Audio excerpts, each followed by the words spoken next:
आप सभी का आपके अपने YouTube चैनल एन के बेरवा में आपका हार्दिक स्वागत है, हार्दिक अभिनंदन है। जिस प्रकार हम लोगों ने पिछले क्लासों में त्रिभुज के बारे में अध्ययन किया, उनके वर्गीकरण के बारे में अध्ययन किया और हम लोगों ने वर्गीकरण का भुजाओं के आधार पर पहला आधार हम लोगों ने समबाहु त्रिभुज के बारे में हम लोगों ने अध्ययन किया।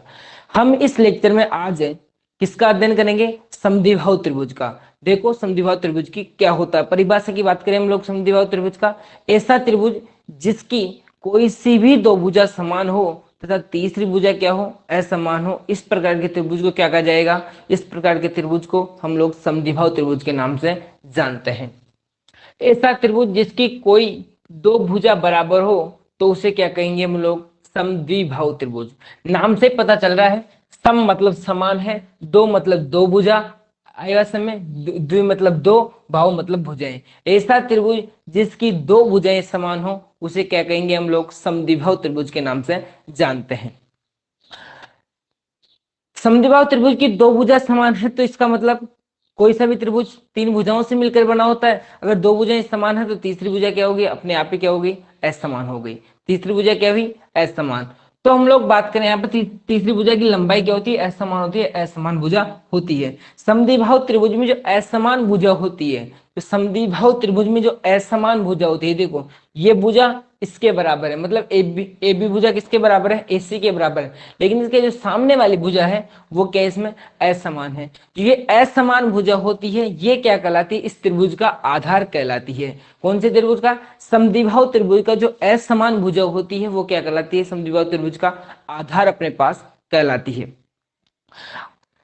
इस आधार पर जो बने हुए जो दोनों कोण होते हैं, देखो अगर भुजाएं समान है, क्या है? भुजाएं समान, जो असमान आधार है, क्या है? असमान आधार। जो इस पर जो बने दोनों कोण होते हैं वो दोनों कोण भी क्या होते हैं? परस्पर एक दूसरे के क्या होते हैं? बराबर होते हैं। एक दूसरे के क्या होते हैं? बराबर। आइए हम देखते हैं इसकी विशेषता। देखो समद्विबाहु त्रिभुज की विशेषता क्या क्या है।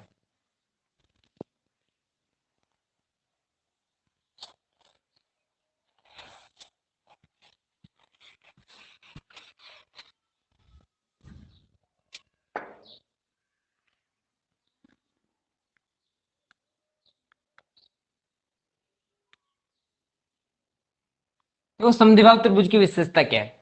मैं बात करूं समद्विबाहु त्रिभुज की विशेषता के बारे में, तो इसमें वो लोग पहले अपन लोग एक चीज लिख सकते हैं।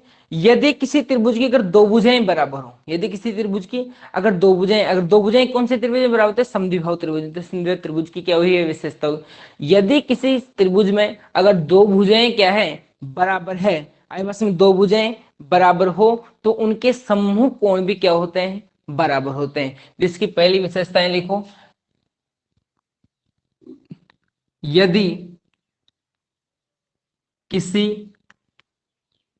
त्रिभुज या फिर समबाहु त्रिभुज, समद्विबाहु त्रिभुज, समद्विबाहु त्रिभुज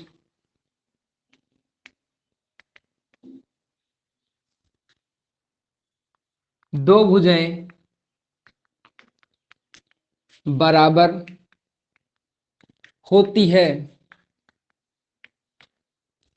तो उनके सम्मुख उनके सम्मुख कोण भी बराबर होते हैं। देखो किस प्रकार से सम्मुख कोण बराबर होते हैं। देखो ये क्या है? एक समद्विबाहु त्रिभुज। ये क्या है? एक समद्विबाहु त्रिभुज। ये भुजा इसके बराबर है तो ये भुजा क्या है? इसमें असमान है। तो जो समान भुजा है उसके सम्मुख कोण क्या होंगे? ऐसे बराबर। देखो इस भुजा के इसके सामने, मतलब सम्मुख मतलब सामने, तो इस भुजा के सामने कौन सा कोण है? तो ये कोण। तो ये कोण और इस भुजा के सामने वाला ये कोण, तो ये दोनों कोण क्या होंगे? आपस में बराबर। तो ये दोनों कोण क्या हो जाएंगे? आपस में बराबर हो जाएंगे। आए बात समझ में हम लोग? तो देखो नाम देख लो, ABOC। तो यहां से मैं कह सकता हूं यदि यदि क्या कह सकते हैं हम लोग? यदि ए बी बराबर है किसके? AC के, तो जब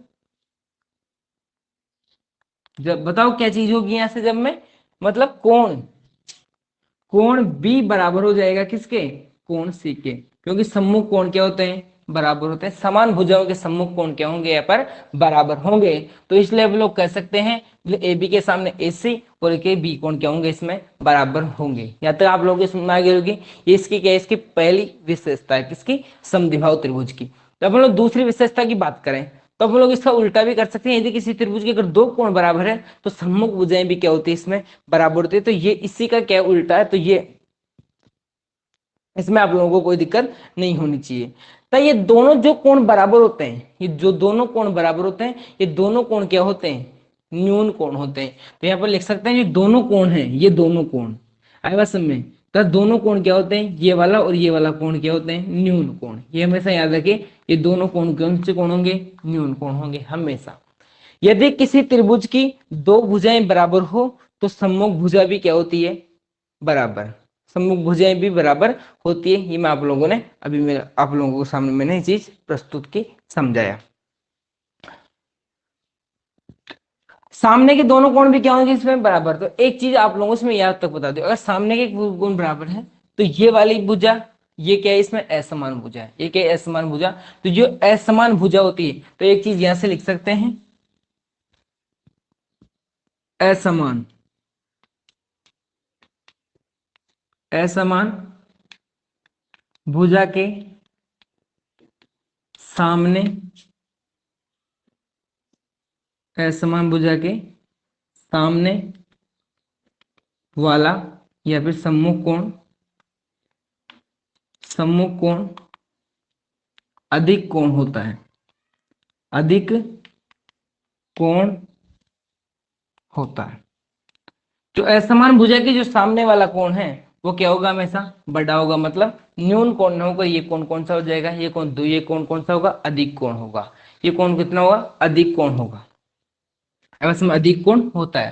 तो ये किसकी बात हुई अपने पास, समद्विबाहु त्रिभुज की प्रॉपर्टी के बारे में हम लोगों ने बात की। इसके